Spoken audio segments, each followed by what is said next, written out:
إن الحمد لله نحمده ونستعينه ونستغفره ونعوذ بالله من شرور أنفسنا ومن سيئات أعمالنا. من يهده الله فلا مضل له ومن يضلله فلا هادي له، وأشهد أن لا إله إلا الله وحده لا شريك له، وأشهد أن محمدا صلى الله عليه وسلم عبده ورسوله. يا أيها الذين آمنوا اتقوا الله حق تقاته ولا تموتن إلا وأنتم مسلمون.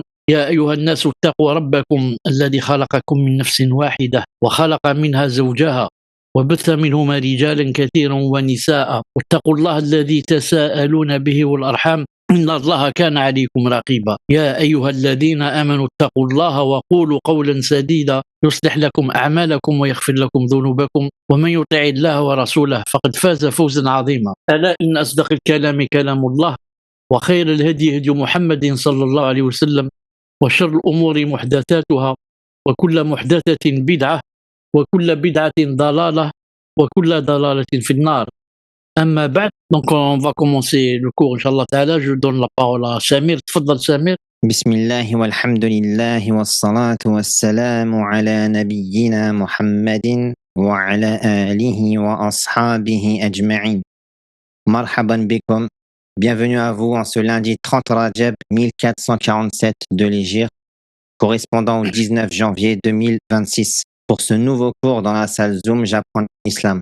Il s'agit, bi'idhnillahi azza wa jal, du 8e cours de la série intitulée Cours de fiqh simplifié, d'après les enseignements du noble savant, l'imam Salih al-Uthaymin, alayhi rahmatullah, qu'Allah azza wa jal lui fasse miséricorde. Le tout expliqué et commenté par notre cher ici présent, Abu Abdillah Mohammed Chalabi, qu'Allah azza wa jal le préserve. Nous allons poursuivre ce soir, Inch'Allah ta'ala, le chapitre des ablutions, mais ce ne sera pas basé sur le support du Cheikh Ibn al-Uthaymin, mais sur un document que nous a préparé notre cher Mohammed Chalabi. Tafaddal, Cheikh. Jazakallahu khairan, barakallahu fik. Par rapport à ce fichier qu'on va étudier aujourd'hui, c'est-à-dire que je n'ai pas eu le temps nécessaire de le traiter comme il fallait, de façon à bien le traiter sur PowerPoint. C'est pour ça que peut-être, Wallahu ta'ala a'lam, puisque je n'ai pas eu le temps, j'étais en voyage, je n'ai pas eu le temps de le vérifier, donc ça peut peut-être ne pas marcher très bien par rapport aux diapositives et par rapport à ce qu'on va voir. Est-ce que tout va s'afficher ou pas, Allahu a'lam. Mais on va voir ensemble, Inch'Allah ta'ala. Donc, voilà certains points à traiter par rapport aux ablutions, bi'idhnillahi subhanahu wa ta'ala. Naam, tfaddal Samir. Donc, point à traiter par rapport aux ablutions. Premier point. El-wudu, avec la dhamma sur le waw, désigne l'acte d'ablution. Tandis que el-wadu, avec la fatha, désigne l'eau avec laquelle on fait les ablutions. De même que as-suhur et as-sahur. Ça joue un très grand rôle, le mot wudu. Est-ce qu'on dit wudu ou bien on dit wadu? Si on dit wudu avec dhamma, ça veut dire le fait de faire des ablutions, c'est-à-dire le fait de les, c'est l'acte. Mais si on dit l'wadu, c'est l'eau avec laquelle on fait les ablutions. De même pour suhur. Si on dit suhur, c'est l'acte de faire le suhur, l'acte d'aller, de manger. Mais si on dit sahur, c'est ce qu'on va manger, la chose qu'on va manger s'appelle sahur. Mais si on dit suhur, c'est nous, c'est-à-dire qui allons manger, c'est-à-dire on va faire l'acte. Deuxième point, le mérite des ablutions. Premièrement, l'expiation des péchés. En raison du hadith où le Nabi sallallahu alayhi wa sallam dit « Celui qui fait ses ablutions et les accomplit correctement, ses péchés sortent de lui jusqu'à sortir de dessous ses ongles. » Rapporté par Maintenant, on va parler des mérites des ablutions. Les ablutions, c'est sûr que il y a des mérites quand on les fait. Premièrement, ça expie les péchés. Car il y a un hadith authentique rapporté par un musulman qui dit que celui qui fait ses ablutions et les accomplit correctement. Donc, voilà une condition. Les accomplir correctement. Non, mais non pas faire n'importe quoi. Alors ces péchés sortent de lui jusqu'à sortir de dessous de ses ongles. Subhanallah al-azim. Ce hadith est rapporté par Muslim bi'idhnillahi subhanahu wa ta'ala. Non.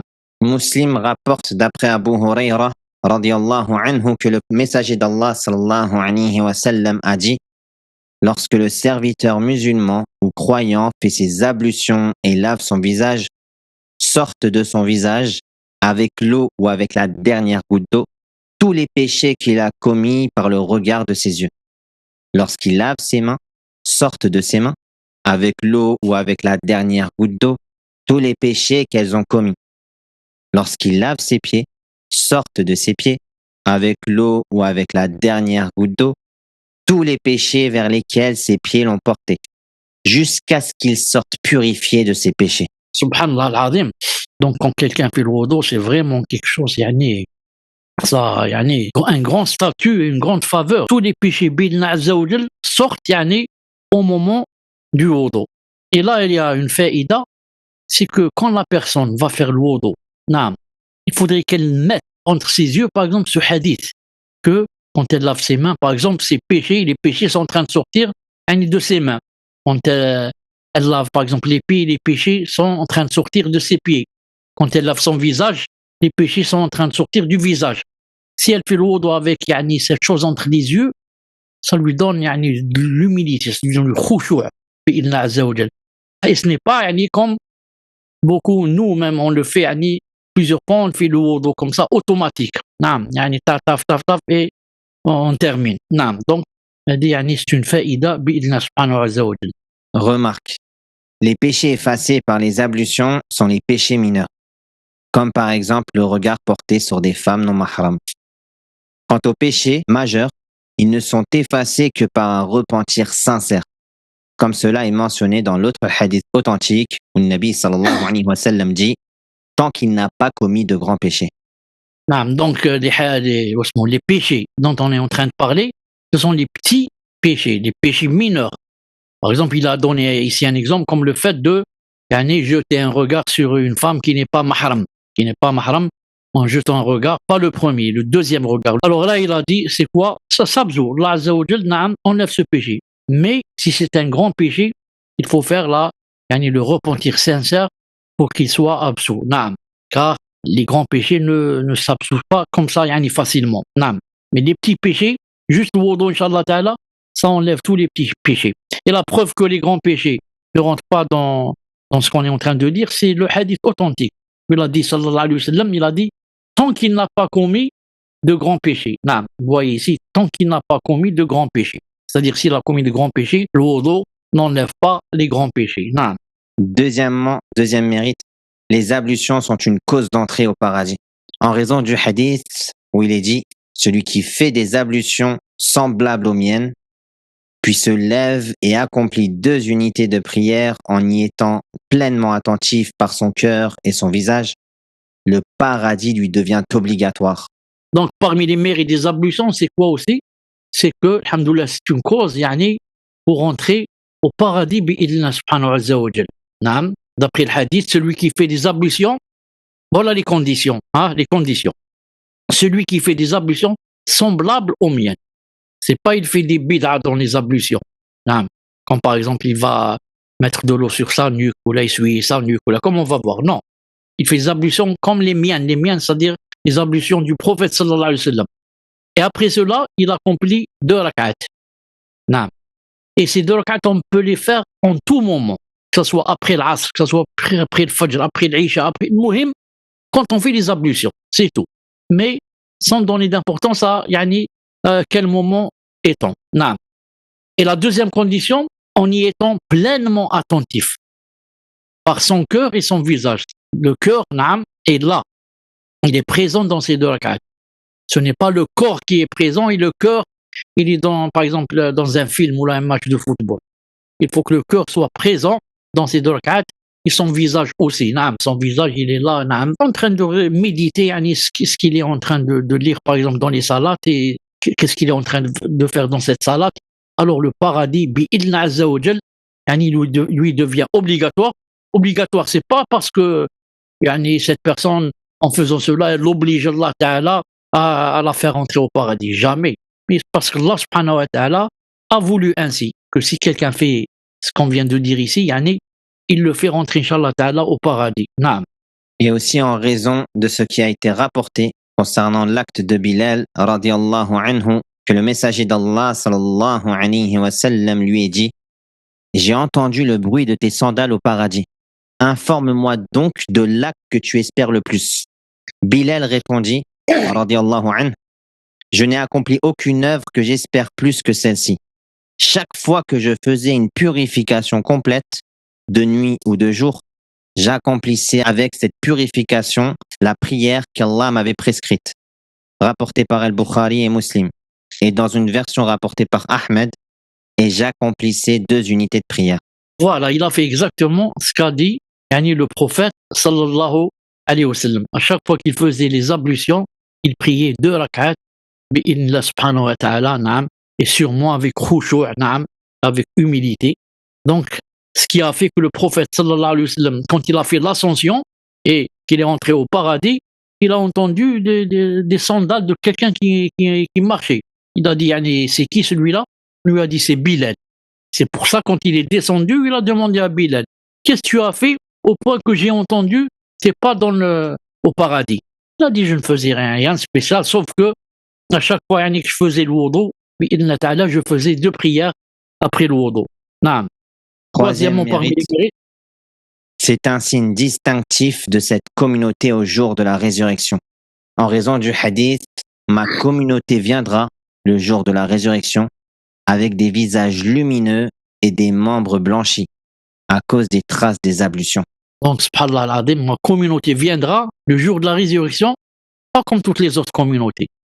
Celle-là viendra avec des visages lumineux, nour, nour, et des membres blanchis. Pourquoi? À cause des traces des ablutions. C'est pour ça que les musulmans, ceux qui prient entre parenthèses, ceux qui prient pas, je ne sais pas si ce sont des musulmans. Il y a une grande divergence entre les savants. Ceux qui priaient, même si ils seront pas exempts de rentrer en enfer, mais ils vont rentrer en enfer quelques-uns ou beaucoup. Allah Ta'ala n'aura pas, par exemple, pardonné leurs péchés. Quand il y aura après la shafa'a, l'intercession, et les anges vont rentrer pour les faire sortir, ils vont se baser sur quoi? Ils vont se baser sur les signes des ablutions. Cette personne faisait les ablutions, donc elle fait partie de la communauté du prophète sallallahu alayhi wa sallam. Et ils la font sortir. Et celui-là aussi. Et celui qui ne priait pas, donc il n'a pas de secours. Quatrièmement, normalement. Voilà une des fois. C'est un signe de la foi. En raison du hadith, n'observe avec assiduité les ablutions qu'un croyant. Subhanallah, n'observe avec assiduité les ablutions qu'un croyant. لا يحافظ على الوضوء إلا مؤمن. C'est-à-dire seul le croyant préserve ses ablutions, c'est-à-dire il est toujours en état d'ablution, Cela ne veut pas dire que celui qui ne fait pas cette chose, que c'est un kafir. Quand il a dit que celui qui fait ses ablutions avec assiduité, c'est un croyant. Donc celui qui ne fait pas ça, c'est un kafir. Non, il veut dire que c'est un croyant parfait. Il a la perfection de la foi. Tandis que celui qui ne fait pas les ablutions tout le temps, c'est permis, et ça veut dire qu'il n'a pas la perfection par rapport à ce point, par rapport au fait d'être tout le temps avec le wudu. Troisième point. Les ablutions étaient légiférées chez les communautés précédentes. D'après l'histoire de Sarah avec le roi, lorsque celui-ci voulut s'approcher d'elle, Sarah se leva, fit ses ablutions et pria. D'après l'histoire de Jurayj, le moine également. Il se leva, fit ses ablutions, pria, puis parla à l'enfant. Les ablutions ne sont pas spécialement pour cette communauté. Même les communautés précédentes avaient des ablutions. Reste que ce n'est pas obligé que ça soit de la même façon de les faire. Peut-être qu'il y avait certaines différences entre leurs ablutions et les nôtres. La preuve que les ablutions existaient chez les communautés précédentes, par exemple l'histoire de Sarah. Lorsqu'Ibrahim alayhi salam est parti avec Sarah, son épouse, ils sont arrivés dans une terre où il y avait le gouverneur qui était vraiment un oppresseur, vraiment un tyran, un pharaon, Pharaon, vraiment il était dangereux. C'est pour ça que dès qu'il est arrivé, le Malik, le pharaon Adam, il a demandé à Ibrahim, c'est qui celle-là? Ibrahim alayhi salam, sachant que son épouse était très jolie, naam, il a dit c'est ma sœur. Bien sûr, il n'a pas menti puisque yani, Sarah, c'est sa sœur en Allah Azza wa Jal. Toutes les croyantes sont nos sœurs, naam, et tous les croyants sont nos frères dans la religion. Il a dit c'est ma sœur. Pourquoi? Parce que s'il dit son épouse, yani, il peut la lui prendre facilement. En disant c'est ma sœur, peut-être qu'il va la respecter, yani, l'oppresseur Reda. Il a voulu quand même yani, faire le haram avec elle. Il a voulu yani, s'approcher d'elle pour faire le haram, bien sûr. Alors elle demanda une chose, elle dit juste ramenez-moi un peu d'eau, je fais les ablutions. Le muhim. On lui a ramené de l'eau, elle a fait les ablutions, elle a prié. Dans le sujoud, bien sûr, elle a dû faire beaucoup de doigts. Naam, subhanallah al-azim. Ensuite, quand il a voulu, elle a terminé, quand il a voulu s'approcher d'elle, c'est comme yani, une électrocution. Naam, qui l'a touché, qui l'a frappé, il est tombé par terre, il a commencé yani, à rouler, tellement yani, il avait mal, et il criait. C'est comme yani, maintenant de nos jours, yani, juste pour donner, yani, rapprocher juste yani, l'idée. La police maintenant, yani, ils ont quelque chose que Le pour taser. comment ça s'appelle? Un taser. Un taser. C'est peut-être 10 fois plus fort que le taser. Naam. Elle a fait des doigts, elle a prié, elle a fait des doigts. Allah Azza wa Jal a exaucé ses doigts. Il a mis entre elle et lui comme de l'électricité. Naam. Quand il veut s'approcher, il tombe par terre et commence à rouler. Il a essayé une deuxième fois. Il a essayé une troisième fois. Ensuite, il a dit chassez-moi cette femme de ma terre. Qu'elle sorte de ma terre. Classe. Je la veux plus sur ma terre. Encore moins, je veux plus aller approcher d'elle. El Mouhim, et en plus de ça, qu'est-ce qui s'est passé? Il lui a donné un cadeau. Il lui a donné Hajar pour qu'elle la travaille, Sauf, subhanallah al-azim, quand quelqu'un craint Allah subhanahu wa ta'ala, comment il lui fait une solution, et non seulement il l'a préservée, il n'a pas pu la toucher, et plus encore, il lui a donné un cadeau. Il lui a donné un cadeau. ومن يتق الله يجعل له مخرجا ويرزقه من حيث لا يحتسب ومن يتق الله يجعل له من أمره يسرا, comme a dit Allah Ta'ala dans le Coran. Et ça me rappelle le hadith du prophète sallallahu alayhi wa sallam. Ihfadillah yahfadka. Préserve Allah, il te préservera. Hadith authentique. Comment on préserve Allah? Pourquoi Allah Ta'ala, on va lui faire du mal, moi je vais le préserver. Préserve sa religion, ça veut dire. Ne fais pas le haram. Fais les obligations. Sois assidu par rapport aux obligations. Éloigne-toi au maximum du haram. Il a dit quoi? Allah te préservera. Quand tu tomberas dans des péchés, dans des problèmes, alors il te préservera bi'idna azza wa jal. Dans une autre version, il a dit préserve Allah, tu le trouveras en face de toi. Tajiduhu yani tujahak. Et c'est à peu près le même sens. Donc c'est une preuve que, puisque Sarah a fait des ablutions, c'est une preuve que les ablutions existaient. Ensuite, l'histoire de Jurayj, le moine, vous connaissez son affaire, al-Muhim, quand il était en train de prier, sa mère lui a appelé, elle dit Jurayj, il n'a pas répondu, Jurayj, la troisième fois. Et lui, il n'a pas répondu parce qu'il ne savait pas. Il dit, je reste, comment je fais? Je reste dans la prière ou bien je quitte la prière et je parle à ma mère? Est-ce que c'est possible de quitter la prière comme ça et de répondre à sa mère? Il n'a pas su ce qu'il a fait. Il a terminé la prière. Il a dit, moi, je termine la prière. Et elle était en train de l'appeler. Alors, quand il n'a pas voulu obtempérer, qu'est-ce qu'elle a fait? Elle a fait des doigts contre lui. Et entre autres, elle a dit, et Allah a fait de sorte qu'il soit éprouvé par des fornicatrices. Regardez la mère, quand elle s'énerve, elle dit n'importe quoi. Elle a fait des doigts contre son fils, qu'il tombe dans la fitna de la zina. Alors, qu'est-ce qui s'est passé? Il y avait une fornicatrice, justement, qui a dit aux gens qui avaient des problèmes avec Jurayj, elle a dit à ces gens, c'est facile. Elle a fait zina avec un berger, et quand elle a eu l'enfant, elle a dit, cet enfant, c'est l'enfant de Jurayj. Alors les gens se sont mis en colère, ils sont partis vers lui, je crois qu'ils l'ont frappé, ils lui ont détruit sa maison, ils ont voulu lui faire beaucoup de mal. Alors il a dit une seconde. Non. Il se leva, il fit ses ablutions, pria 2 rak'at, il a dit ramenez-moi l'enfant. Le bébé, il a peut-être 15 jours, peut-être une semaine. Il a mis son doigt sur son ventre. Il a dit c'est qui ton père? Le bébé a dit c'est le berger. Alors les gens se sont étonnés. Allahu Akbar. Un bébé d'une semaine ou là, je sais pas, de 3 jours, il parle.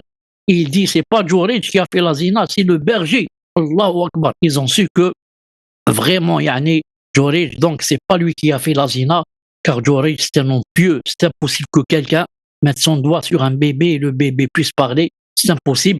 Donc ils lui ont dit, si tu veux, on va te construire ta maison qui était en argile, on va te la construire en or.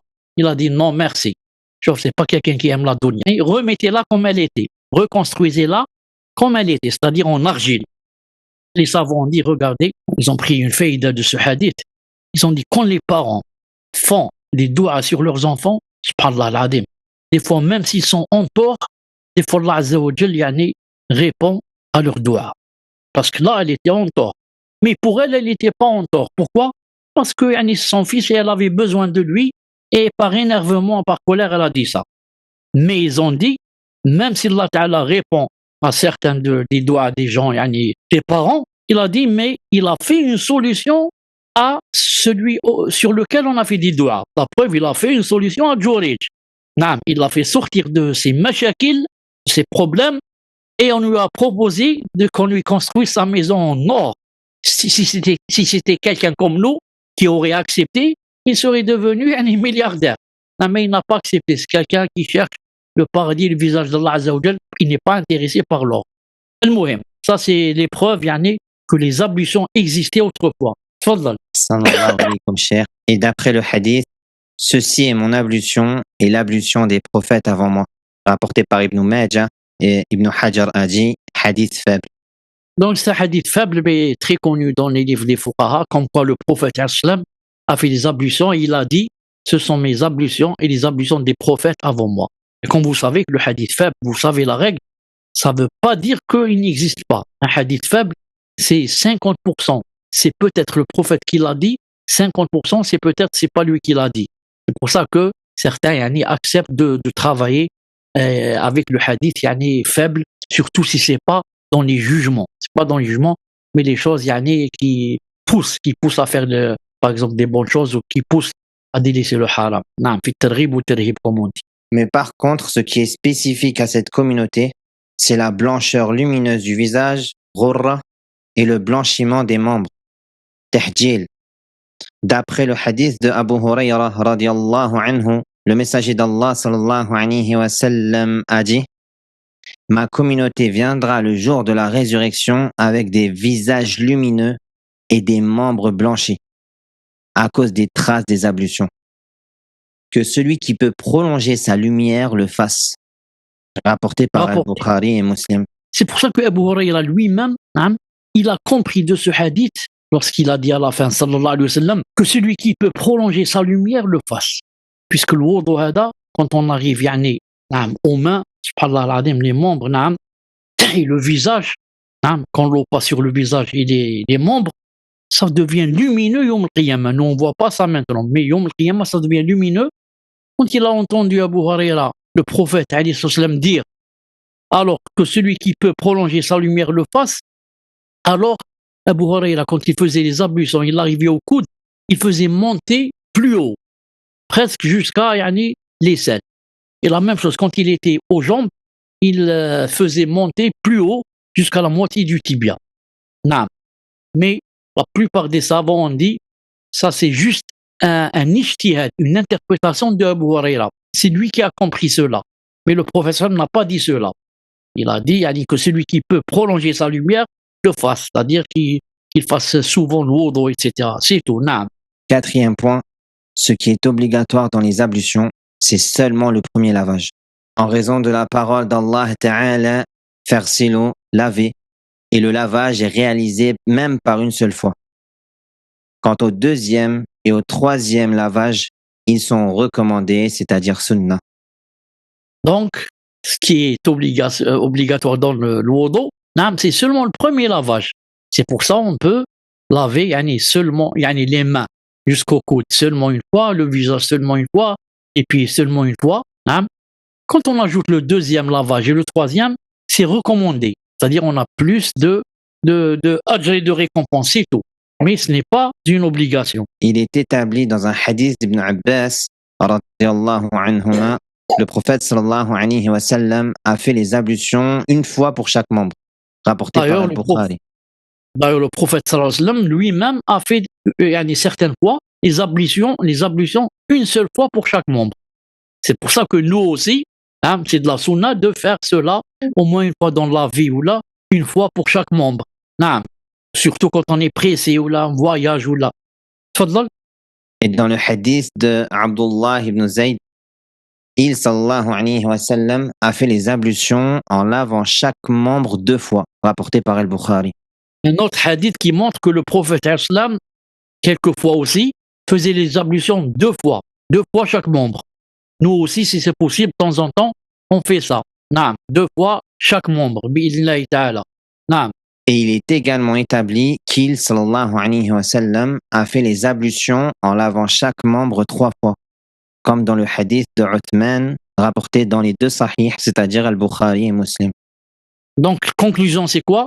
C'est que l'obligatoire, c'est une fois, et c'est mieux de faire 2 fois, et c'est encore mieux, hein, c'est meilleur de faire 3 fois, bi'idhnillah subhanahu wa ta'ala, et on a le choix, yani, entre ça et ça, bi'idhnillah subhanahu wa ta'ala. Il est aussi rapporté qu'il sallallahu alayhi wa sallam a varié. Il lava son visage 3 fois, ses mains 2 fois et ses pieds 1 fois, comme dans le hadith de Abdullah ibn Zayd décrivant les ablutions.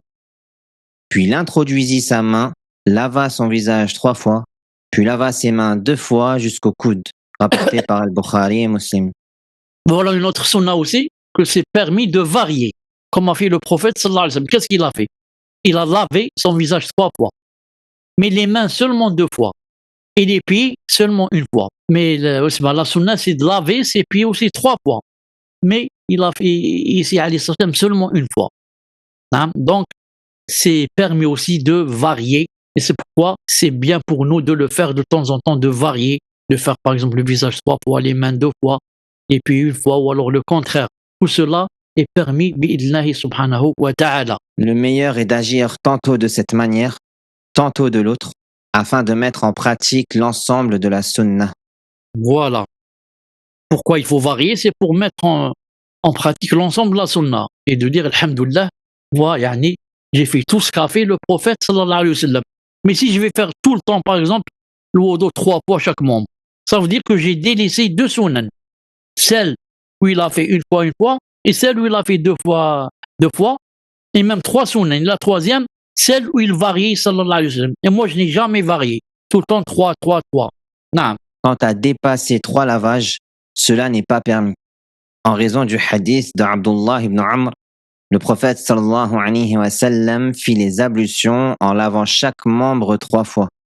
Puis il alayhi salatu wa sallam dit: voilà les ablutions.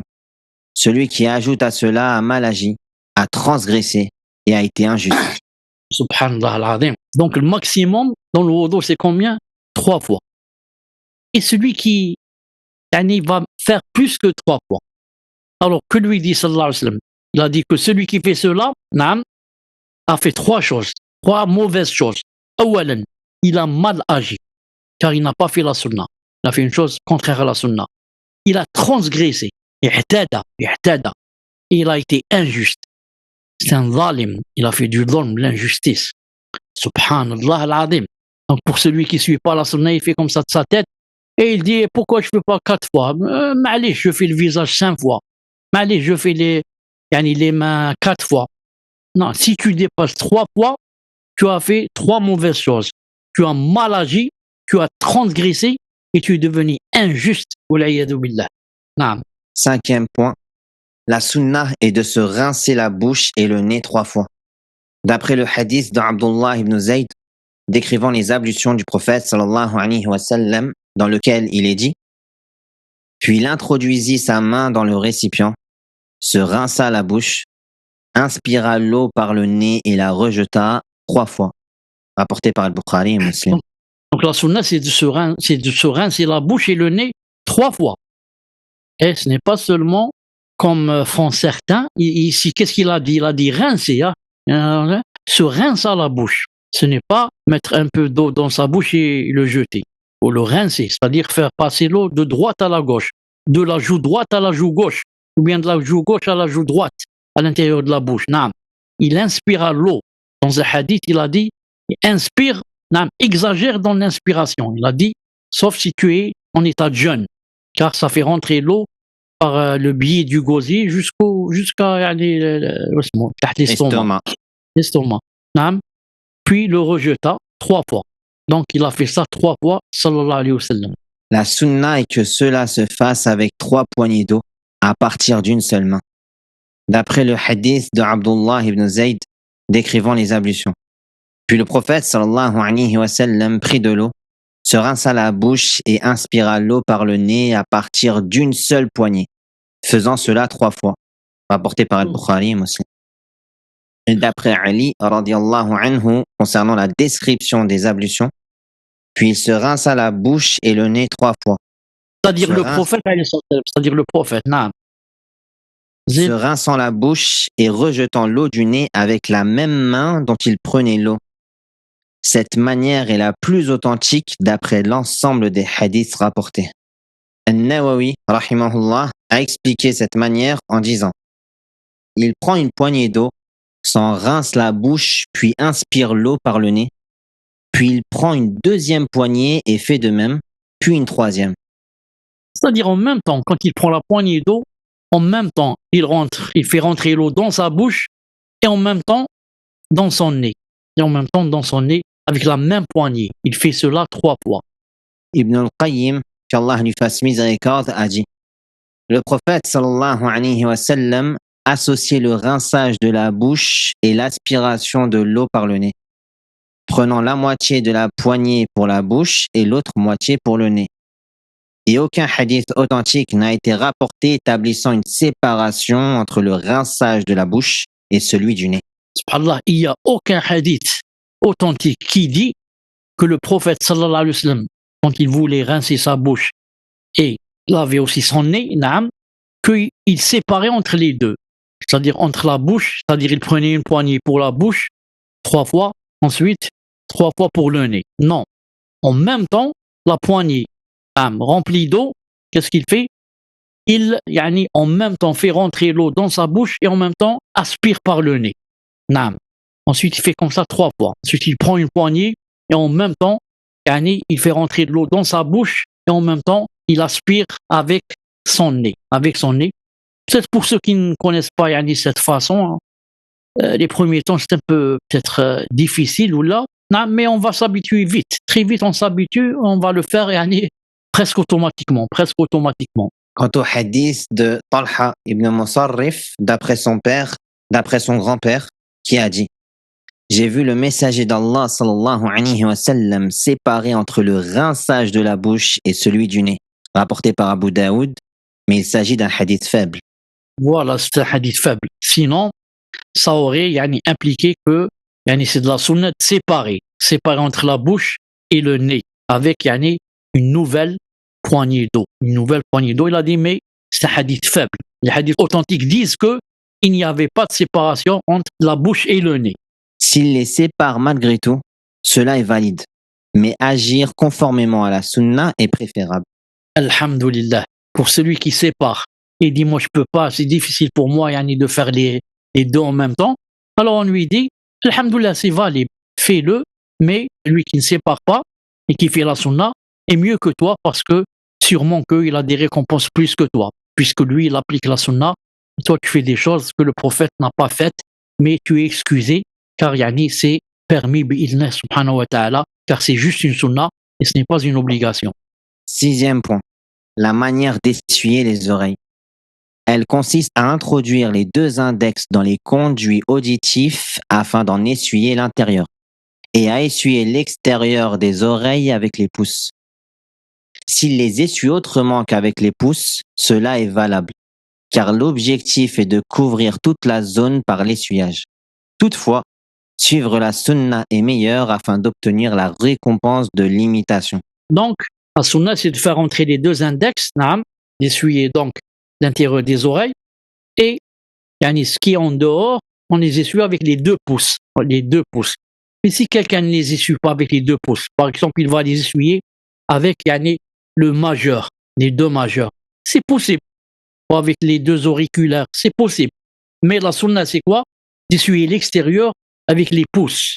Dans le hadith d'Al-Miqdam ibn Ma'di Karib, radiallahu anhu, il a dit: j'ai vu le messager d'Allah sallallahu alayhi wa sallam faire ses ablutions. Il essuya sa tête ainsi que ses oreilles, leur intérieur et leur extérieur, rapporté par Abu Daoud, hadith authentique. Voilà, donc la sunna, c'est d'essuyer l'intérieur, comme on a dit avec les deux index, et d'essuyer l'extérieur avec les pouces, Naam. Il n'existe rien dans la sunna indiquant qu'il prenait une nouvelle eau pour les oreilles. Naam. Donc quand il essuie sa tête, commence par le front, il va vers l'arrière et il revient vers le front. Ensuite, il ne renouvelle pas l'eau. Ensuite, directement de sa tête, il descend vers les oreilles et il lave ses oreilles comme on vient de le voir. Même pour sa tête, s'il commence pas par le front, il commence par le bas, du côté de la nuque, et il revient vers l'avant et ensuite revient marche arrière, il n'y a aucun problème. Mais, c'est-à-dire c'est permis. Mais le plus authentique, c'est de commencer par le front et d'aller vers l'arrière et de revenir. Naam. 7e point, après l'essuyage de la tête, on lave les pieds. Le lavage des pieds fait partie des piliers obligatoires des ablutions, par consensus des savants, conformément à la parole d'Allah Ta'ala wa arjulakum ila al-ka'bayn et vos pieds jusqu'aux chevilles. Donc, laver les pieds, c'est quelque chose d'obligatoire, c'est clair. Naam. La sunna, c'est de les laver 3 fois. Naam. Si on lave seulement 2 fois, 1 fois, c'est permis. 4 fois, ce n'est pas permis. Les chevilles sont les 2 os saillants situés à la base de la jambe, de chaque côté du pied. La sunna est de les laver 3 fois, d'après le hadith de Uthman décrivant les ablutions. Puis il, sallallahu alayhi wa sallam, lava chacun de ses pieds 3 fois. Ensuite, un sévère avertissement a été rapporté contre la négligence dans le lavage des pieds. Le prophète sallallahu alayhi wa sallam a dit « Malheur aux talons à cause du feu », entre parenthèses, ce qui implique le frottement avec le lavage. Naam. Car certains, comme ça, même moi je les ai vus, peut-être vous, si vous les avez vus, qu'est-ce qu'il fait par exemple quand il arrive au pied? Il ouvre le robinet et il met son pied sous le robinet. Naam. Il ne met jamais sa main pour frotter ou alors pour faire entrer l'auriculaire, le petit doigt, entre ses orteils. Non. Il met son pied sous le robinet, ensuite il l'enlève, il met le deuxième pied. Aïe, alhamdoulilah, j'ai terminé le wudu. Alors que ça c'est faux. Il a dit sallallahu alayhi wa sallam, malheur aux talons à cause du feu. Malheur à ce que s'il y ait un point, même si c'est vraiment petit, dans les parties à laver que tu laves pas, même si c'est comme un ongle. Naam. 8e point, essuyer le cou, entre parenthèses la nuque, n'est pas légiféré. C'est une innovation, car aucun texte authentique ne l'établit. Ibn Taymiyyah et Ibn al-Qayyim, qu'Allah leur fasse miséricorde, ont dit « Aucun hadith authentique n'a été rapporté concernant l'essuyage du cou. » Car certains, ils disent par bonne intention, pour être sûr d'avoir bien essuyé ma tête, alors je descends jusqu'au cou. J'essuie aussi une partie de mon cou. Ça rentre dans la bid'a. On arrête juste, là où s'arrêtent les cheveux de la tête, avant le cou, bi'idhn azza wa jal. 9e point, parmi les sunan des ablutions, Et on a vu les obligations, maintenant on commence par les sunan, inshallah ta'ala. Commencer par la droite. Il est recommandé de commencer par la main droite avant la gauche et le pied droit avant le gauche. D'après Aïcha, radiyallahu anha, le prophète sallallahu alayhi wa sallam aimait commencer par la droite pour ses sandales, sa coiffure, sa purification et dans toutes ses affaires. Rapporté par Al-Bukhari et Muslim. Le prophète alayhi salam aimait beaucoup utiliser la droite dans toutes les choses qui étaient honorables, Noble. disons. Nobles et honorables. Comme pour ses sandales, il commence par la droite. Sa coiffure, il commence à coiffer le côté droit. Sa purification, le wudu, etc. Et dans toutes ses affaires, sauf les choses qui sont pas bien, comme aux toilettes, etc. Al-Nawawi, qu'Allah lui fasse miséricorde, a dit « Les savants sont unanimes sur le fait que commencer par la droite dans les ablutions est une sunna. Celui qui ne le fait pas manque le mérite, mais ses ablutions restent valides. » Si quelqu'un va commencer par la gauche, qu'est-ce qu'on va dire? On va dire que ses ablutions sont valides. Naam. C'est valide. Tu peux prier avec ses ablutions, même en ayant commencé par la gauche. Mais tu n'as pas fait la sunna. Non, tu n'as pas fait la sunna, c'est-à-dire tes ablutions par rapport aux ablutions d'un autre qui a commencé par la droite n'ont pas autant de récompenses que l'autre. Celui qui a commencé par la droite a plus de récompenses que toi. Non, Dire l'invocation rapportée après les ablutions. c'est la deuxième sunna. C'est la deuxième sunna dans les ablutions. Dire l'invocation rapportée après les ablutions. D'après Omar, radiallahu anhu, le prophète sallallahu alayhi wa sallam a dit: il n'y a aucun de vous qui fasse ses ablutions correctement, puis dise: Ashhadu an la ilaha illallah wahdahu la sharika lah wa ashhadu anna Muhammadan abduhu wa rasuluh إلا فتحت له أبواب الجنة الثمانية يدخل من أيها شاء. J'atteste qu'il n'y a de divinité digne d'adoration qu'Allah, seul, sans associé, et j'atteste que Mohammed est son serviteur et son messager. Sans que les 8 portes du paradis ne lui soient ouvertes, il y entrera par celle qu'il voudra. Non, c'est ce qu'on dit après avoir terminé le wudu. نعم أشهد أن لا إله إلا الله وحده لا شريك له وأشهد أن محمدا عبده ورسوله. Si on dit cela, qu'est-ce qui se passe? Les 8 portes du paradis s'ouvrent. نعم. Et il entrera par celle qu'il voudra, يعني يوم القيامة. يوم القيامة. Donc c'est une preuve que le paradis a 8 portes. A 8 portes. Contrairement à Jahannam qui a 7 portes. Comme a dit Allah Ta'ala dans le Coran, en parlant de Jahannam, لها 7 أبواب. لكل باب منهم جزء مقسوم. C'est-à-dire là, 7 portes. L'enfer a 7 portes. Tirmidhi a rajouté: Allahumma ja'alni min at-tawwabin wa ja'alni min al-mutatahhirin. Oh Allah, fais de moi parmi les repentants et parmi les purifiés. Quant à la version mentionnant lever le regard vers le ciel, elle est rapportée par Ahmed mais n'est pas authentique.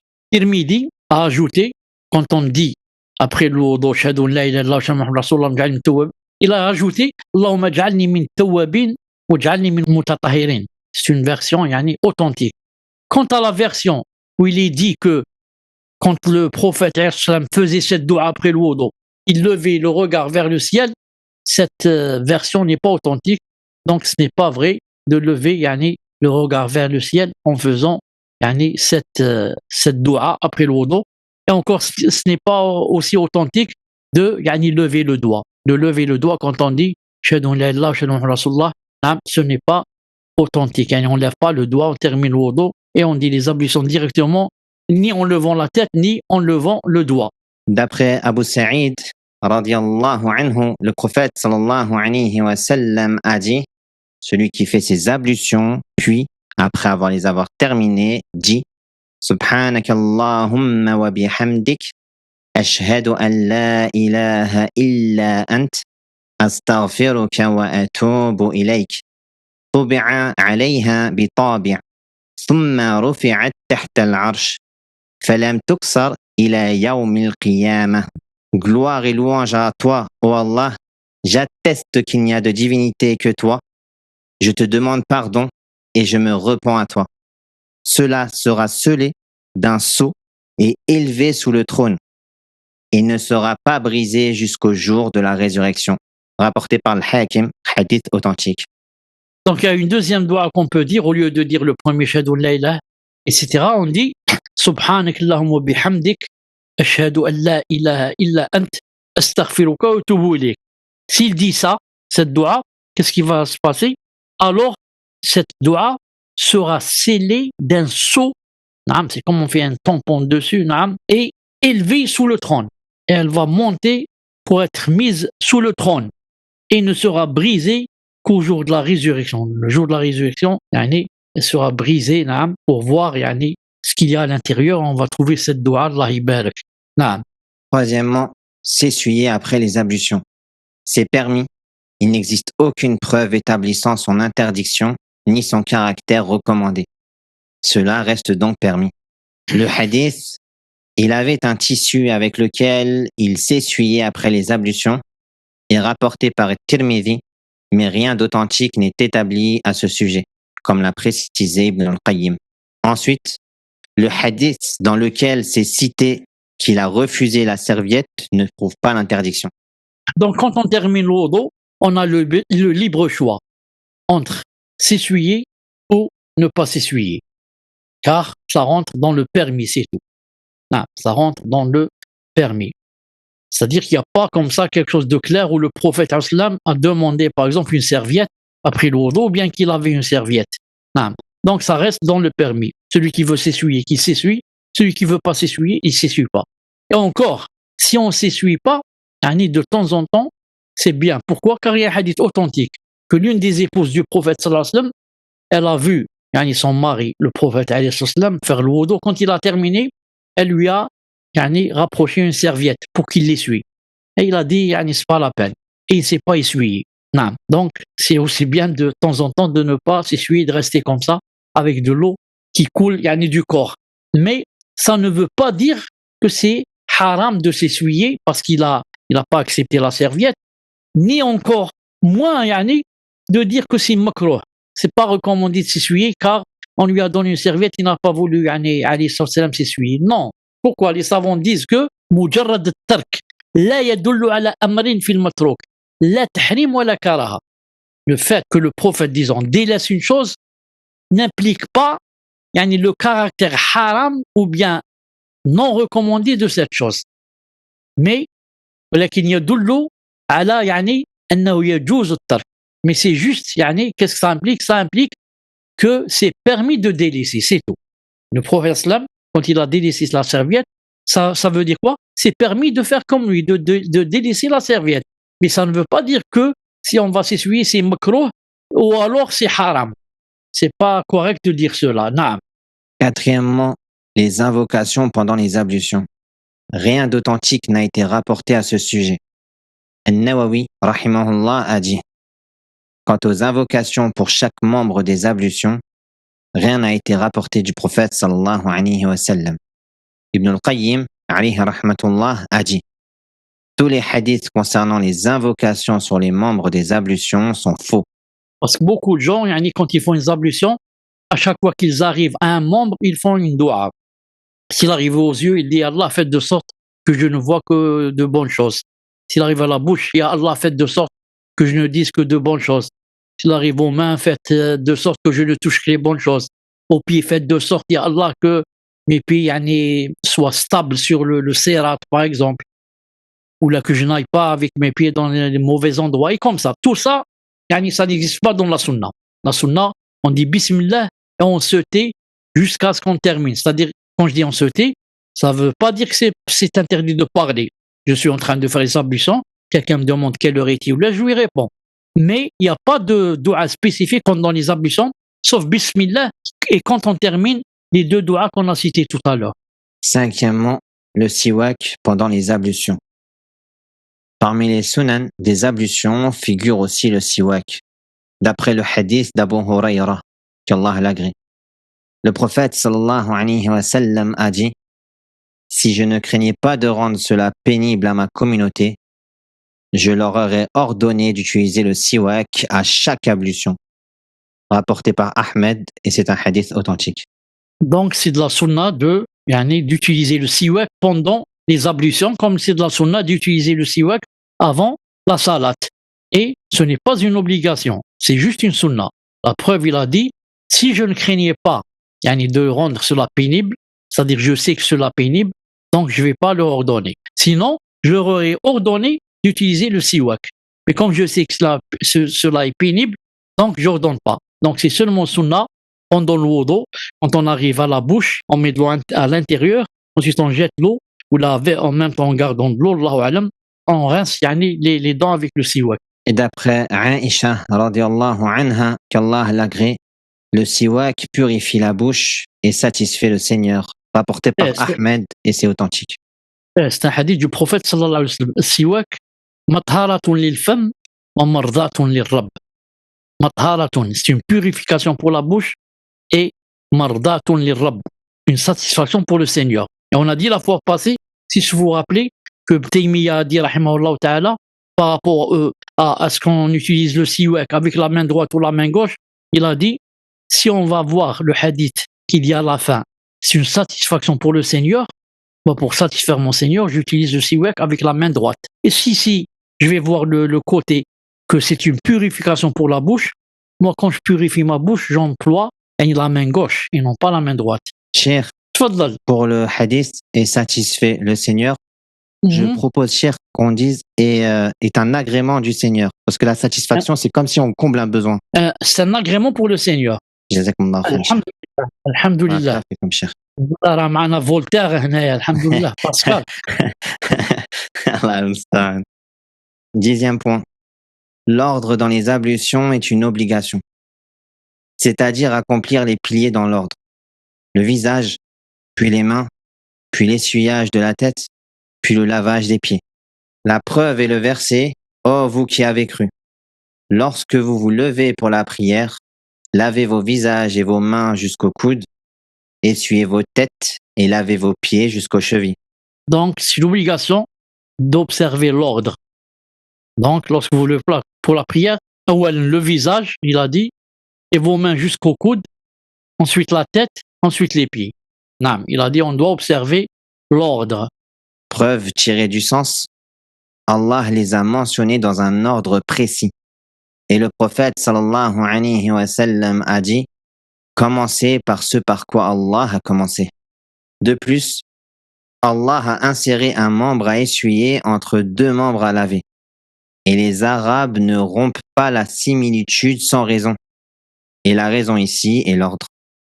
Donc ceux qui ont dit que observer l'ordre est obligatoire, car il y en a qui ont dit que c'est pas obligatoire, comme Cheikh Al-Albani rahimahullah ta'ala. Et comme Cheikh Ibn Uthaymin dit c'est obligatoire.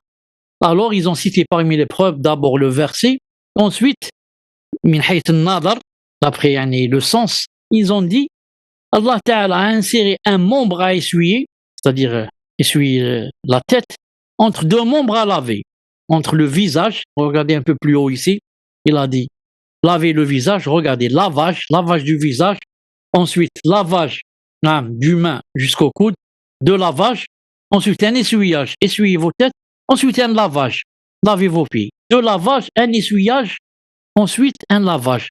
Ils ont dit les Arabes ne parlent pas comme ça. L'éloquence implique que on commence par exemple par les trois lavages et on termine par l'essuyage.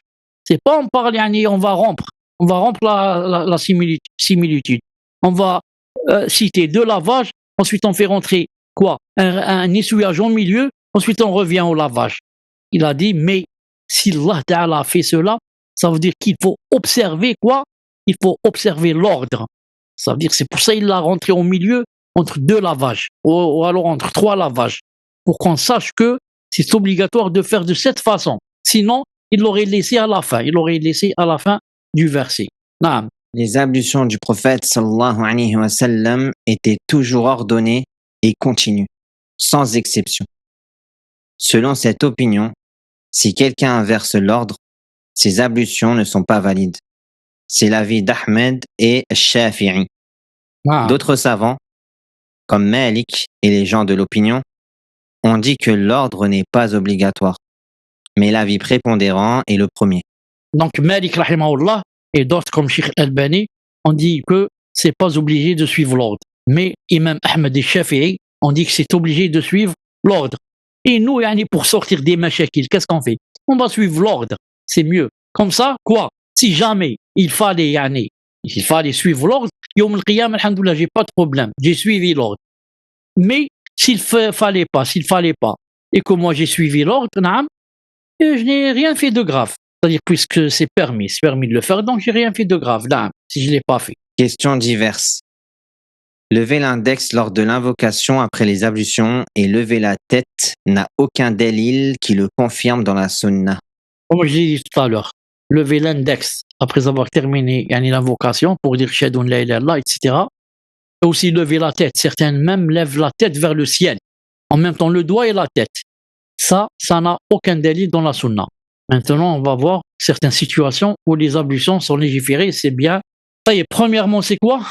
Donc, première situation, les ablutions pour la prière et le renouvellement pour chaque prière. Il est recommandé de faire les ablutions pour chaque prière, même si l'on est déjà en état de pureté. Mais ce n'est pas obligatoire. Anas ibn Malik, radiyallahu anhu, a dit « Le messager d'Allah, sallallahu alayhi wa sallam, faisait ses ablutions pour chaque prière. tandis que l'un de nous se contentait des mêmes ablutions tant qu'il n'annulait pas son état. Rapporté par Al-Bukhari. Donc c'est bien quoi, si c'est possible de renouveler pour chaque prière le wudu. C'est-à-dire par exemple j'ai prié le Dohr et maintenant c'est l'Asr. J'ai gardé mes ablutions, alhamdoulilah. Mais c'est bien si c'est avant d'aller prier par exemple l'Asr, je vais renouveler quoi mes ablutions. Mais ce n'est pas une obligation. La preuve c'est quoi? Les Sahaba, c'est sûr qu'ils sont mieux que nous. Hein, ils ont dit, nous on refaisait pas les ablutions. Mais le prophète islam, on le voyait refaire ses ablutions. Donc c'est pour prouver quoi? Que ce n'est pas une obligation. Non. Deuxièmement, les ablutions pour la prière funéraire. Certains juhel croient que salat al-janaza hadi, on peut prier sans ablution. Je dis pourquoi? C'est juste des doigts pour le mort. Attention, c'est grave. Faire une prière sans ablution, c'est vraiment grave. Et pourquoi on l'appelle salat al-janaza? Salat, prière funéraire. Donc c'est une prière. Il n'y a pas de prière sans ablution. Et il n'y a pas de prière sans lire la Fatiha. C'est pour ça que il faut lire la Fatiha dans la première rak'at de Salat al-Janaza. Troisièmement, les ablutions pour la prosternation de récitation. Quand on est en train de lire le Coran, des fois on arrive à des endroits où il y a la prosternation. On fait sujoud. Certains sont d'avis que c'est obligatoire, comme Ibn Taymiyyah rahimahullah ta'ala. Et beaucoup de savants, et la plupart des savants disent que ce n'est pas obligatoire. C'est juste une sunna. C'est juste une sunna. Que ça soit quand on lit du mushaf ou quand on récite comme ça sans mushaf. Et que on arrive à un endroit où il y a la prosternation. Et le dalil, je ne l'ai pas cité ici, Omar al-Khattab, il était sur le minbar, il a lu une fois quelques versets, il est arrivé au moment où on fait sujoud, il est descendu du minbar le vendredi. Il a fait prosternation, il est remonté. L'autre vendredi, celui d'après, il a cité certains versets, il est arrivé à un sujoud, il n'est pas descendu. Et il a dit, pour que vous sachiez que ce n'est pas une obligation. Car s'il était descendu une deuxième fois, tout le monde aurait dit, donc, subhanallah, il descend du minbar à cause, il rend la khutbah, il descend du minbar. Ça se voit que c'est une obligation. Donc l'avis le plus juste, ce n'est pas une obligation, mais c'est une sunna de le faire. Deuxièmement, ce n'est pas une obligation aussi de le faire avec le wudu. Même quand on n'a pas le wudu, je suis en train de réciter le Coran comme ça, ensuite il y a mawdi' sujoud, je fais le sujoud sans quoi? Sans wudu. Troisièmement, ce n'est pas une obligation de se diriger vers la qibla. Dans n'importe quelle direction où tu es, à droite, à gauche, derrière, tu peux faire sujoud tilawa, sans se diriger vers la qibla et sans chercher où se trouve la qibla. Quatrièmement, il y a une divergence par rapport à ce que on dit Allahu Akbar avant de descendre et on dit Allahu Akbar pour se relever, ou bien on dit seulement quand on va descendre, ou bien on ne dit ni dans la descente ni dans le fait de se relever. L'avis, je ne vais pas dire le plus fort, mais d'après lequel je suis convaincu, qu'on dit seulement quand on descend. On dit Allahu Akbar, on fait le sujoud. Ensuite, quand on monte, c'est pas de la peine de dire Allahu Akbar. Parce que j'ai fait certaines recherches sur des sujoud. Ensuite, autre chose, et quand on fait la prosternation, il y a un dua à dire. Celui qui le connaît, il le dit. Celui qui ne le connaît pas, il dit Subhan bil a'la, Subhan bil a'la, Subhan bil a'la. Et s'il veut dire seulement une fois Subhan bil a'la, c'est possible. S'il veut faire une dua avec, c'est possible. Puis il lève sa tête, bi'idnillahi subhanahu wa ta'ala. Ensuite, il y a une chose, je me rappelle ici. La dua qu'on dit en bas, si je me rappelle, اللهم اكتب لي بها عندك أجرا وضع لي بها عني وزرا واجعلها لي عندك ذخرا وتقبلها مني كما قبلتها من داود من عبدك داود. Il y a aussi une autre dua que je ne connais pas moi, puisque je me suis fait à celle que je viens de citer, où il dit Allahumma laka sajada wajhi, quelque chose comme ça, c'est un peu long, mais que je n'apprends pas. Quatrièmement, les ablutions pour le tawaf. La circumambulation autour de la Kaaba. Cheikh Ntouma Molière. هذه واعرة بالعاني أنا قلت لك اقراها parce que ما نقراهاش أنا c'est difficile. Un exercice. Donc هذه par rapport au tawaf quand on tourne autour de la Kaaba. Et subhanallah, si quelqu'un va demander, il va dire comment tout à l'heure on a vu le hadith de Aïcha que le prophète sallallahu alayhi wa sallam aimait la droite dans chaque chose qui est bien. Ici, pourquoi quand il arrive à la Kaaba, il tourne à gauche. Il met la Kaaba à sa gauche au lieu de la mettre à sa droite. Si quelqu'un va tourner, faire le tawaf en mettant la Kaaba à sa droite, c'est annulé, ça compte pas. Il a fait une bid'a aussi. Mais la sunna, c'est de faire de sorte que la Kaaba soit à la gauche. Pourquoi? Mais tu sais toi pourquoi? لا شيخ. Et Kamel, tu es là. نعم شيخ. En France, il y a plus de science. Peut-être il a Kamel la réponse. Khalid, تشوف. تفضل Kamel. Non, je n'ai pas la réponse, cher. Voilà la réponse, Inch'Allah Ta'ala. Le prophète sallallahu alayhi wa sallam, maintenant, la sunna, avant de commencer la tawaf, il se met en face de la pierre noire, ça? نعم شيخ. Voilà. Et, puisqu'il aime toujours la droite, alors il va à droite, il va pas à la gauche de la pierre noire. S'il va à droite, donc il est obligé que la Kaaba devienne à sa gauche. C'est clair, Samir, ou c'est pas clair? واضح شيخ بارك الله فيكم. واضح, hein? Puisqu'il aime toujours la droite. Donc il se met en face de la pierre noire et il commence à faire le tawaf à droite. Alhamdoulilah, il n'y a pas de problème. Donc les ablutions pour le tawaf, c'est aussi bien, mais ce n'est pas obligatoire. Si quelqu'un fait les ablutions, ensuite il rentre dans le tawaf, par exemple au 3e tour, il a perdu les ablutions. C'est possible d'aller faire les ablutions et de revenir et de continuer là où on s'est arrêté. Et c'est permis de ne pas faire les ablutions et de continuer. Surtout de nos temps, par exemple, où il y a des milliers de personnes, où là, comment faire pour sortir du tawaf et aller chercher les ablutions, c'est vraiment difficile et revenir, surtout pour un vieux ou une vieille. Donc, alhamdoulilah, les ablutions, ce n'est pas obligatoire. C'est pour cela qu'il y a un problème, par exemple, par rapport à la femme, par exemple, qui a les menstrues. Elle ne peut pas faire le tawaf quand elle a les menstrues. Pourquoi? Parce que le hadith a dit que le tawaf, c'est de la salat. Sauf que, c'est pas permis de parler dans la salat. Donc, qu'est-ce qu'elle fait? Elle attend jusqu'à terminer, jusqu'à ce qu'elle devienne pure. Ensuite, elle fait le tawaf et ensuite, elle fait Safa ou le Marwa. Mais si maintenant, par contre, elle a fait le tawaf, elle a terminé, elle a fait 7 tours, ensuite, elle a eu ses règles. Dans ce cas, elle fait Safa ou le Marwa, même en état de menstru. Parce que Safa ou le Marwa, ça ne demande pas les ablutions. Contrairement à quoi? Contrairement au tawaf, la femme doit être pure et ne doit pas avoir les menstrues quand elle fait le tawaf. C'est une chose. Des fois, la femme part pour faire le hajj ou la umrah, ou là, elle arrive là-bas, elle a les menstrues. Subhanallah, dès qu'elle est arrivée, donc elle va pas faire le tawaf, elle attend qu'elle se purifie. Mais il n'y a pas, elle n'a pas les moyens d'attendre. Des fois, elle a pris un avion, le billet pour 2 ou 3 jours, ou 4 jours. Alors que ces menstrues durent 5 jours, ou là, une semaine, ou là, comment qu'elle va faire? Subhanallah al-Azim. Si au moins elle avait fait le tawaf, il n'y a plus de problème. Elle peut faire les autres choses, même en état de menstru. Alors comment qu'elle fait? Alors elle choisit entre 2 choses. Elle revient dans son pays et elle revient une autre fois faire son hajj ou son umrah. Et maintenant, si elle a commencé par exemple le tawaf, ensuite elle n'a pas terminé le tawaf, elle a eu ses menstrues. Subhanallah. Comment qu'elle fait? Elle choisit entre 2 choses. Je n'ai pas cité la deuxième chose.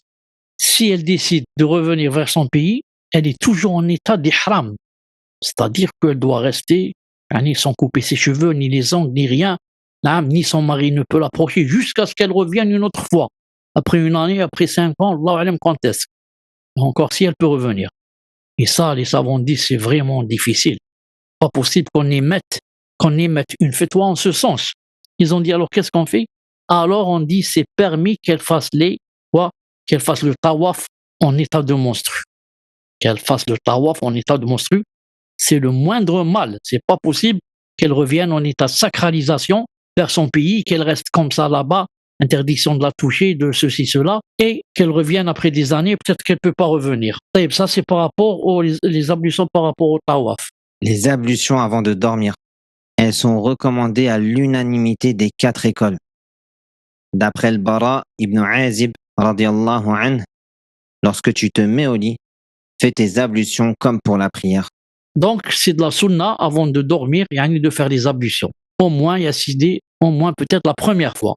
Après, si on perd les ablutions, là, on se lève la nuit pour uriner, ou là, on ne va pas à chaque fois faire des ablutions. Mais celui qui veut les refaire, mais allez, c'est mieux encore, c'est mieux. Certains savants ont dit, si quelqu'un ne fait pas les ablutions là, à la rigueur, il peut faire par exemple, le tayammum. Il essuie ses mains comme ça, contre le mur, ensuite il touche son visage et ses deux mains. C'est mieux que de dormir comme ça, sans rien, ni wudu, ni tayammum. Naam. Sixièmement, les ablutions du junub, c'est-à-dire en état d'impureté majeure, avant de manger, boire ou dormir. Elles sont recommandées selon les Shafi'ites, les Hanbalites et Ibn Hazm. Les preuves de cela, le hadith d'Ibn Omar, oui, s'il fait ses ablutions, qu'il dorme même en état de janaba. Le hadith de Aïcha, lorsqu'il était junub, il voulait Sallallahu alayhi wa sallam. sallallahu alayhi wa sallam, et voulait manger ou dormir, il, alayhi salatu wa sallam, faisait ses ablutions comme pour la prière.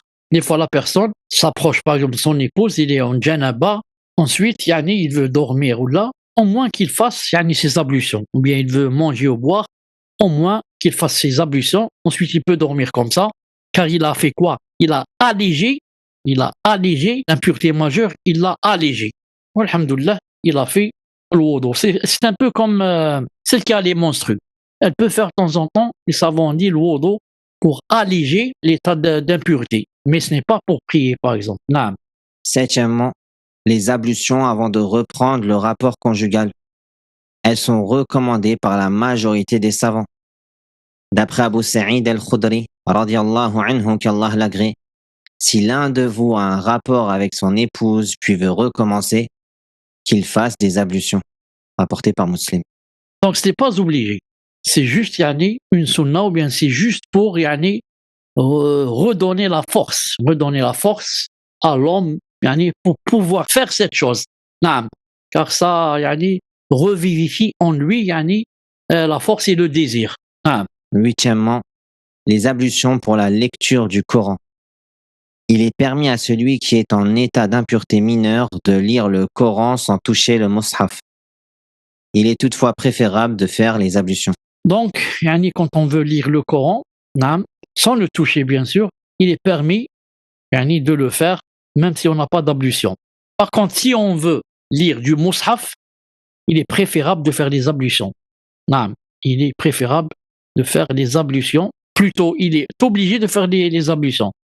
Il est obligé pour certains, ou disons pour la plupart des savants disent que pour toucher le Coran et le lire, il faut être en état de wudu. Sauf par exemple certains comme Cheikh Al-Albani. Cheikh Al-Albani qui a dit non, ce n'est pas obligé de toucher, de faire les ablutions pour toucher le Coran. Il a cité le hadith de Aïcha quand elle a voulu faire le Hajj. Ensuite, elle s'est trouvée en état de menstru, elle a pleuré. Le prophète Hassan lui a expliqué. Il a dit افعلي كل ما يفعل الحاج نعم إلا أنك لا تطوفي بالبيت. نعم. Il a dit fais tout ce que fait celui qui vient au Hajj, le pèlerin, sauf que ne tourne pas autour de la Kaaba. Donc, en état de menstru, il lui a dit fais tout ce que fait le Hajj, le pèlerin. Et le pèlerin, qu'est-ce qu'il fait quand il est au Hajj? Il fait le tawaf, il lit le Coran, il touche le Coran. Donc, toucher le Coran, d'après Cheikh Al-Albani, même en état d'impureté, il a dit c'est permis. Mais toutefois, je dis entre parenthèses, le mieux c'est, Inch'Allah Ta'ala, de faire le wudu. Mais par exemple, s'il y a des cas où, par exemple, la maîtresse, par exemple, qui enseigne aux enfants, par exemple, le Coran, par exemple, et elle le fait souvent, et des fois, dans beaucoup de cas, elle n'apprend pas tout le Coran, elle a besoin du mushaf. Donc, elle est en état de menstru. Les savants ont dit, si c'est pour un cas comme ça spécial, ils ont dit c'est permis, sinon elle ne va pas leur apprendre. Naam. Mais alhamdoulilah, de nos jours, il y a le téléphone, il y a la tablette, alhamdoulilah, on sort des mashakil. Bi'ilna subhanahu wa ta'ala. Naam. Annexe, le jugement concernant le fait pour l'enfant de toucher le mushaf sans état de pureté. Il est permis à l'enfant capable de discernement de toucher le mushaf pour l'apprentissage et la mémorisation, même s'il n'est pas en état de pureté rituelle. Naam, la preuve. Cela a été explicitement mentionné par la majorité des juristes, les Hanafites, les Malikites, les Shafi'ites, et c'est également un avis rapporté chez les Hanbalites. Donc les 4 grandes écoles disent que l'enfant, s'il commence à discerner, c'est-à-dire à partir de 6 ans, 10 ans, 7 ans, il discerne. Peut-être 5 ans, il discerne entre le mal et le bien, son père, sa mère. Le moyen, il s'est permis qu'il touche le Coran, le mushaf, même le livre, même s'il n'a pas fait les ablutions. Pourquoi? On va voir. Les preuves, la nécessité impérieuse d'enseigner le Coran aux enfants. Or, leur imposer systématiquement les ablutions leur causerait une gêne et une difficulté, en raison de la répétition fréquente et de leur incapacité, la plupart du temps, à conserver leur état de pureté. Il serait également difficile de leur interdire de toucher le mushaf sans purification. Donc c'est ça la preuve. Il y a une nécessité à ce qu'on apprenne aux enfants le Coran. Or, si maintenant on va leur imposer qu'à chaque fois ils doivent faire les ablutions, alors qu'est-ce que ça va donner? Ça va leur causer une difficulté, une gêne, à cause de répéter à chaque fois cela, et la plupart, yani, sont incapables de le faire. Donc, c'est vraiment difficile de leur interdire, yani, de toucher le mushaf sans purification. Si les enfants étaient empêchés de toucher le mushaf sans être en état de pureté, ils ne mémoriseraient pas le Coran et se détourneraient de son apprentissage. Donc maintenant, si on va leur imposer quoi? On va leur imposer les ablutions pour toucher le mushaf, alors ça va être très difficile et beaucoup d'entre eux vont s'en détourner. Vont dire, ouais, moi c'est difficile, à chaque fois je vais faire le wudu, à chaque fois je vais faire le wudu, allez, je vais quitter la halqa hadi, il va plus apprendre le Coran. Non, il va aller yani, jouer au football. Donc, par yani, quand l'islam, yani, on regarde au loin, ils ont dit donc le moindre mal, malish, ils touchent le Coran, ils sont encore jeunes. D'ailleurs, ils ne sont pas rentrés dans le taklif. C'est à partir de la puberté que s'ils font quelque chose, ils ont un péché. Ils n'ont pas de péché, même si c'est interdit de le toucher. Ils n'ont pas de péché, c'est des enfants. Pour qu'ils s'habituent, on les laisse, Inch'Allah Ta'ala, de toucher sans ablution. Voilà, Inch'Allah Ta'ala, pour aujourd'hui, pour la fin du cours. C'est un fichier préparé comme ça à la hâte. Je m'excuse, il y avait certaines, peut-être des fautes ou là. On va se rencontrer, Inch'Allah, bientôt. Et je vais, entre parenthèses, m'absenter pour le prochain cours et celui d'après. Donc, les 2 prochains cours qui vont venir, je vais m'absenter, j'ai un empêchement. On va se rencontrer, pas le lundi prochain, pas l'autre, le 3e, Inch'Allah Ta'ala. Si Allah Azza wa Jal rallonge dans la vie. Subhanak Allahumma bihamdik, shahadu an la ilaha illa ant, astaghfiruka wa atubu ilayk. Assalamu alaikum wa rahmatullahi wa barakatuh.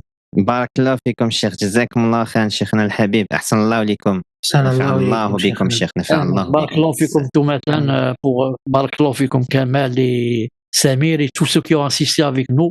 Qu'Allah Azza wa Jal nous fasse apprendre notre religion et qu'on l'applique, qu'il nous aide à l'appliquer avec sincérité.